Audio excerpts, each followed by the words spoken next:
ጤና ይስጥልኝ የተከበራችሁ ኤርትራውያንና ኢትዮጵያውያን የመዘክር ሚዲያ ተከታታዮችና አድማጮች እንደምን ከረማችሁ። ዛሬ የበዓል ቀን ነው። የዛሬው በዓል የስቅለት በዓል ነው እና ይህ ቀን ሲያስቡት በአንድ በኩል በጣም ልብ የሚነካና ዓይን የሚያስጨፍን ከባድ ቀን ነው። የሰው ልጅ ጭካኔ ጫፍ የነካበት ቀን ነው። ስለዚህ በከባድ ሁኔታ የምናስታውሰው ዕለት ነው ማለት ነው። ይህ ዕለት ስለኛ ኃጢአት የተሰዋው የተሰቀለው ጌታችን መድኃኒታችን ኢየሱስ ክርስቶስ በጣም በጭካኔ በጦር እየተወጋ በጅራፍ እየተገረፈ ከወንበዴዎች ጋር ተወስዶ የተሰቀለበት ቀን ነው። ይህ በጣም ጭካኔ የተመላበት ብናስበው ወደ ራሳችን አዙረን እጆቻችን በመስቀል ላይ በመስማር ሲቸነከሩ ጎኖቻችን በጦር ሲወጉ ያን ያክል መገረፍ ያለምንም ወንጀልና ጥፋት እጅግ ከባድ ነው። ስለዚህም ደግሞ በጣም ጫፍ የነካ የሰው ልጅ ጭካኔ ቢኖር አንድን ንጹህ ሰው ወስዶ ጎትቶ በዚህ አይነት ስቃይ መስቀል ማለት እጅግ በጣም ከባድ የሆነ አረመኔያዊ ተግባር ነው። እንግዲህ በየዓመቱ ይህ ቀን የስቅለት ቀን ተብሎ አርብ ይከበራል። የፋሲካ በዓል ሊከበር 2 ቀን ሲቀረው አርብ ሁሉ ጊዜ በየዓመቱ የስቅለት ቀን ነው። ስለዚህ በዛሬው ቀን ክርስትና ሃይማኖት ተከታዮች በነቂስ ወደ እምነት ቦታ የሄዱ ወደ ቤተክርስቲያናት እየጎረፉ በስግደት የሚያከብሩበት ቀን ነው። በዛሬው ቀን የሚሰግዱ ሰዎች ይህንን ቀን ያንን ድካም ያንን ስቃይ ለማስታወስ በመውረድ በመነሳት አካላቸውን ያደክማሉ፣ ይሰግዳሉ። በጣም ሰውነታቸው ላይ ይሄ ስትራፖ የምንለው ወይም ደግሞ የሰውነት ቁስለት አይነት ይሰማቸዋል እና የድካም በዛሬው ቀን በጣም የሚያጋጥማቸው ምዕመናን ብዙ ናቸው ማለት ነው በዛሬው ቀን። ስለዚህ በመጀመሪያ ደረጃ ሁላችንንም እንኳን ለዚህ ቀን አደረሰን እላለሁ። እንግዲህ ይህ አካባቢ ስቅለት የተፈጸመበት አካባቢ የእስራኤል ምድር ነው። ተግባሩን የፈጸሙት አይሁዳውያን ናቸው እንደምናውቀው እና ይህ አካባቢ ከመሰረቱ ስናየው ክርስቶስ የተወለደበት ምድር ነው። እያስተማረ ቆይቶ በመጨረሻ ደግሞ በዚህ አይነት አረመኔያዊ መንገድ የተወጋበት የተገረፈበትና የተሰቀለበት እጆቹን በሚስማር የተቸነከረበትም ቦታ ነው። በሌላ መልኩ ስናየው ደግሞ ይህ አካባቢ ምን አይነት አካባቢ ሆኖ ነው የቀጠለው ካል ብዙውን ጊዜ ማለት ነው እዚህ አካባቢ ላይ ንጹህ ደም ይፈሳል። አካባቢው ብዙ ጊዜ በረብሻ የሚናወጽ ብዙ ጊዜ ከሌሎች ጋር ግጭት ውስጥ የሚገባ አካባቢ ነው። አሁን ያለበትን ይህንን በዓል በምናከብርበት ወቅት ያለንበትን ጊዜ የተመለከትን እንደሆን በጣም ከባድ ህይወት የሚያልፍበት፣ ህፃናት የሚጨነቁበት፣ አረጋውያን የሚጎዱበት፣ ብዙ ሰው የሚረግፍበት፣ ብዙ ሰው በመሳሪያዎች ድምጽ ፍንዳታዎች የሚናወጽበትና ከሌት እንቅልፍ የሚያጣበት ወቅት ነው ያለነው አሁን።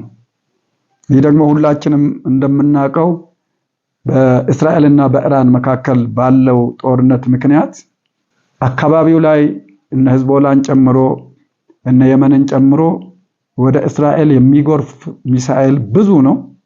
እስራኤልም ደግሞ ከዚቹ ምድር በመነሳት በየሀገሮቹ እየሄደች የምታወድመው ውድመት በጣም ከባድ ነው። ሰሞኑን እናይ ከሆነ በሊባኖስ እስከ 254 ሰዎች ህይወታቸውን ያጡበት ነው። በዚህ 2 ቀናት ውስጥ በጣም በብዙ መቶዎች የሚቆጠሩ ደግሞ የቆሰሉበት ነው። ኢራን ውስጥ እስካሁን ድረስ 3000 ሰው ሞቷል ይባላል። የባቡር ሀዲዶች ድልድዮች የሚሰባበሩበት ወቅት ነው። ስለዚህ ይህ አካባቢ አሁንም ቢሆን ሰላም የሰፈነበት አካባቢ ሳይሆን ሁልጊዜ በቋፍ ላይ የሚጠባበቁበት አካባቢና ሰላም የራቀው አካባቢ ነው። ዛሬ ሁላችንም ይህንን በዓል በምናከብርበት ጊዜ ይህ ነገር ነው ህሊናችን ላይ ያለው። ዛሬ ማታ ምን ይከሰት ይሆን? የትናንትናውን እያሰብን የዛሬውን ደግሞ እየተጨነቅንበት፣ እዛ አካባቢ ላይ ያለው ህዝብ ደግሞ የበለጠውኑ እየተሰቃየ እየተጨነቀ ውሎ የሚያድርበት ጊዜ ስለሆነ አካባቢው በጣም በጣም በጣም የሚያሳዝን አካባቢ ነው። በዛኑ ዘመንም ቢሆን ጌታችን ኢየሱስ ክርስቶስ እናቶች ሲያለቅሱ አይቶ ስለምን ስለኔ ታለቅሳላችሁ? ለራሳችሁና ለልጆቻችሁ አልቅሱ የሚል ቃል ሰጥቶ ነበረ። እነሆ እንግዲህ የእስራኤል እናቶች ለረጅም ዓመታት እንባ አልተለያቸው። ምክንያቱም ልጆቻቸው ይገደላሉ። ጦርነት ብዙ ጊዜ ተነስቷል። አሁንም ጦርነት ላይ ናቸው። ከሁሉ በላይ የሚያሳዝነው ደግሞ የእስራኤል ሕፃናት የሕፃንነት እድሜያቸውን የጨዋታ ጊዜያቸውን ወጥተው ለመጫወት እንኳን አልታደሉም። በአጋጣሚ እንኳን የልጅነት አታለዋቸው ወደ ውጭ ወጥተው ትንሽ ቢጫወቱም በጣም አደገኛ የሆነ የሳይረን ድምጽ በሚሰማበት ጊዜ እንደ አይጥ እየተራሯጡ ወደዛ ሼልተር ተብሎ ወደሚጠራው መጠለያቸው ለመግባት ይራወጣሉ ማለት ነው። ይህ ደግሞ ትንንሾቹ ሕፃናት እያመለጠ በሚወርቀው ሚሳኤል ድምጽ እና ፍንዳታ ምክንያት መሬቱ ስለምናወጽ በእናቶቻቸው ቅፍ ውስጥ ሆነው ምን ያህል ሊያለቅሱ እንደሚችሉ እናቶች ልጆቻቸውን አይተው ይህንን ሌት ከቀን የዚህ አይነት መሯሯጥ የዚህ አይነት ስቃይ እንቅልፍ ማጣት እያዩ ሊያነቡ የሚችሉበት ሁኔታ። ስለዚህ በጣም ከባድ ሁኔታ ውስጥ ሆነን ነው ይህንን በዓል የምናከብረው ለማለት ነው። እንግዲህ በክርስትና ሃይማኖት የሚያምኑ ኤርትራውያንም ሆኑ ኢትዮጵያውያን ይህንን ቀን በከፍተኛ ደረጃ ነው የሚያከብሩት፣ ክርስቲያኖቹ ማለት ነው። ስለዚህ ህዝቦቻችን የሚጋሩት እምነት አላቸው እና ሁላችሁም የኤርትራ ህዝብም የኢትዮጵያ ህዝብም እንኳን ለዚህ ቀን አደረሳችሁ እላለሁ። ኤርትራውያን ይህንን ቀን በቋንቋቸው ዓርብ ስቅለት ይሉታል። ስለዚህ በከፍተኛ ደረጃ ያከብሩታል ክርስቲያኖች።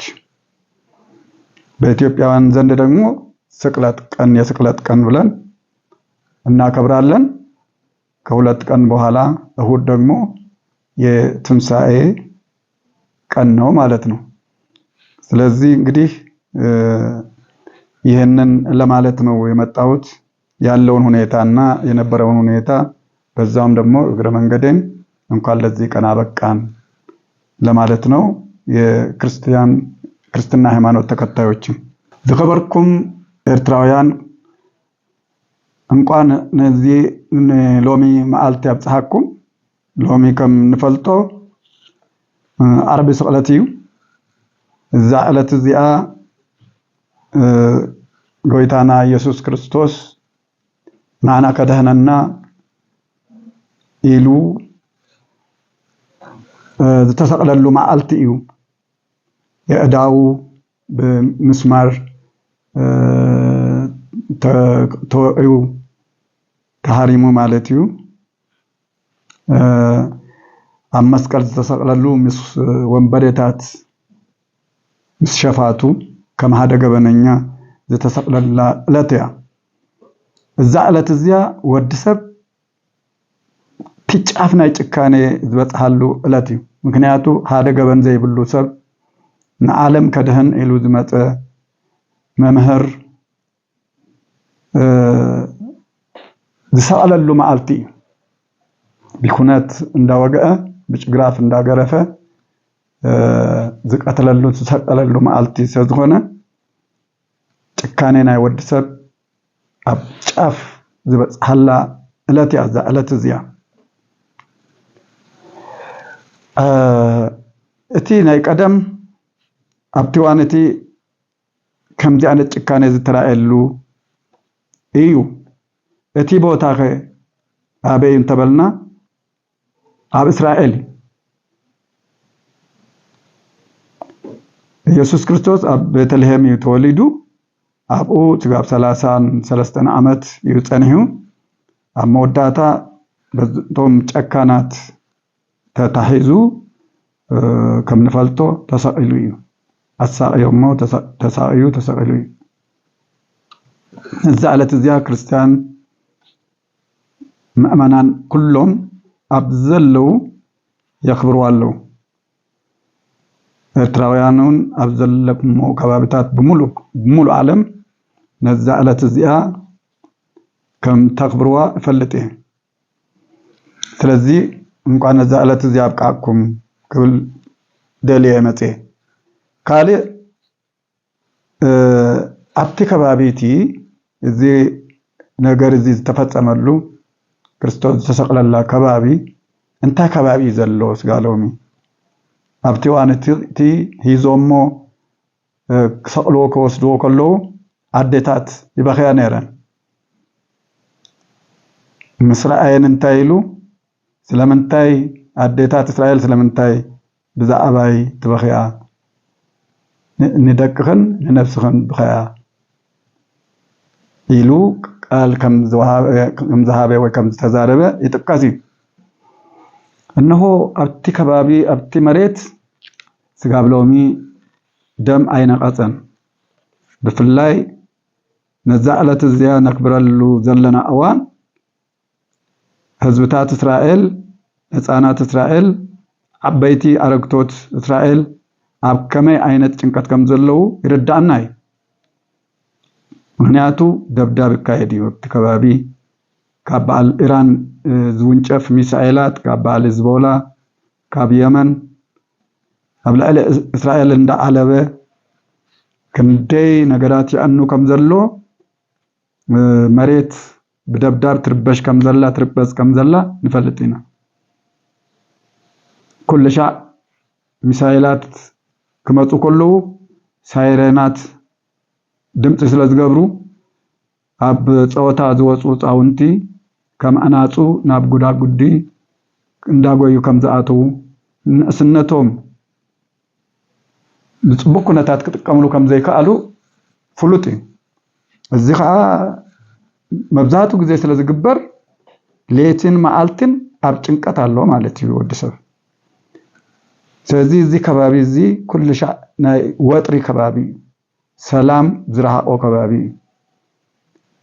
እዚ ዝተፈላለዩ ነገራት ተታሕዙ ዝመጽ እዩ ካብ ምስፋሕ ካብ መሬት ሰብ ምድላይ ካብ ልዕልነት ካብ ምርኣይ ናይ በዓል እስራኤል ዝመጽእ ንፈልጥ ኢና ኣብዚ ዋን እዚ ክንደይ ቢንቶታት ናይ ኢራን ይዓኑ ከም ዘለው ርኢና ኣብ ሊባኖስ ለንከነ ካብ 254 ሰባት ከም ዝጠቐትሉ ርኢና ኣብ እስራኤል ስጋብ 3000 ሰብ ህይወቱ ሲኢኑሎ እዩ ዝበሃል ኣብ ሊባኖስ ኣብ ሊባኖስ ያትባል ኣብኡ ከዓ ብሰንኪ ደብዳብ ንህዝቦላ ምድብዳብ ዝበሃል ገዛውቲ ይፈርስ ከም ዘሎ ዳርጋ ጋዛ ክገብሩ ኣደልዮም ኣሎ ስለዚ እዚ ኩሉ ጭካኔ ዝተመልኦ ከባቢ እዚ ህጂውን እቲ ጭካኔ ናይ ደቂ ሰባት ኣብዚ ከባቢ ብኢሱ እዩ ዘሎ ህይወት ወዲ ሰብ ምንም ኣይመስሎም ዕላማ ናይ ውልቀ ሰባት እዩ ዝሰርሕ ኣብቲ ከባቢ ክፉኣት ኢየሱስ ክርስቶስ ከም ዝሰቀልዎ ሎሚውን ደም ህፃናት ምንም ዘይመስሎም ሸይጣውንቲ መራሃትን ውልቀ ሰባትን ኣለው እዚ ሓድሽ ኮይኑ ዘይኮነ በሰልኡ እንታይ ከም ዝመስል ቀደሙን ነቲ ኣብ ልዕሊ ሓደ ንጹህ ሰብ ዝተፈጸመ ጭካኔ ሎሚውን ንካሎት የጥፍእ ከም ዘሎ መሊሱ ነቲ ህዝቢ ኣብቲ ከባቢ ዘሎ ክንደይ ሃሲዎ ከም ዘሎ ክገልጽ ደልየ እምበኣር እዚህ እጂ ለንቀኔ ተፈትኑ ዝነበረ ናይ ስምምዑን ዝሰርሕ ይመስልን እዩ ትብካሊ ግዜ ክንርኢና ዝኾነ ሎሚ እዛ ዕለት እዚኣ ጎይታና ኢየሱስ ክርስቶስ ዝተሰቅለላ ዕለት ምዃና ንምዝክኻርን ነዛ ዕለት እዚኣ እንቋብፀሃኩም ኣብዚ ዋን እዚ ከምንታይ ኩነታት ኣሎ እዚ ከባቢ ንምባል ብሃንሳብ እዚ ዕለት እዚ ከም ሚድያ ከነኽብር ኢለ መፅአ እቲ ቀንዲ ግን ጭካኔ ወዲሰብ ክንደይ ሓያል ከም ዝነበረን ኣብ ጫፍ ዝበፅሐ ከም ዝነበረን ሎሚ እውን ገዲዱ ከም ዘሎ ኣብዚ ከባቢ እዚ ንምዝክኻር ዝኸበርኩም ሰማዕተይ ናይ ሎሚ መደበ ኣብዚ ዛዝመ ኣለኹ ፅቡቅ በዓል ክገብረልና ይምነ ድሕሪ 2 መዓልቲ ፋሲካ እንድዩ ስለዚ ስጋብ ሽዑ ከዓ አምላክ ከብጽሐኩም ይምነ። የተከበራችሁ የመዘክር ሚዲያ ተከታታዮቼ ለዛሬ ይዤ የመጣሁት አጭር የበዓል ፕሮግራሜ ይሄንን ይመስላል። ቀኑን አብረን እያሳለፍን መሆኑን ለማስታወስ ያክል ነው። ስለዚህ ስላዳመጣችሁኝ እጅግ አድርጌ አመሰግናለሁ። ኤርትራና ኢትዮጵያ በሰላም ይኖራሉ። ቻው።